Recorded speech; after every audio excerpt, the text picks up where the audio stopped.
Chapter 4, Mishnah 11. This Mishnah records other incidents where the sages of Eretz Yisrael rejected Kohanic gifts. The first incident discusses a bechor, a male calf, sheep, or goat that is the firstborn of its mother. It is holy from birth, and its owner is obligated to give it to a Kohen, who brings it as an offering and is entitled to eat its meat.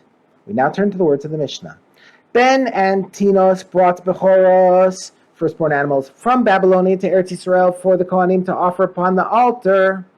But they did not accept them from him because only a bechor born in Eretz Yisrael may be offered upon the altar. The next incident involves Bikurim. Yosef the Kohen brought his first ripening grapes and olives that grew in Eretz Yisrael's Bikurim in the form of wine and oil, but they did not accept them from him, since the fruits themselves must be brought as Bikurim, not their juice.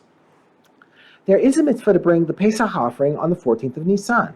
If someone was Tameh or too far from Jerusalem on that day, he is required to bring the offering 1 month later on Pesach Sheni, the 14th of Iyar.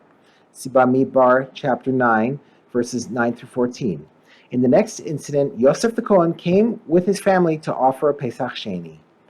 He also brought his minor sons and the members of his household to offer Pesach Sheni on the 14th of Iyar in Jerusalem, but they turned him back, preventing him from offering a Pesach Sheni on behalf of his sons, so that the matter of having minor children participate in Pesach Sheni should not be established as a requirement.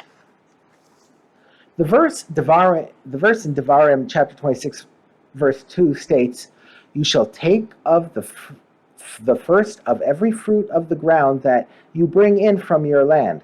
The term "from your land" excludes fruit grown outside Eretz Yisrael from the obligation of Bikurim. See Bava Basra 81a. The Mishnah cites an incident in which the sages accepted Bikurim from outside of Eretz Yisrael. Ariston brought his Bikurim to the temple in Jerusalem from Apamia, a city in Syria that was outside the biblical borders of Eretz Yisrael, and they accepted the Bikurim from him and performed the Bikurim ceremony in the temple.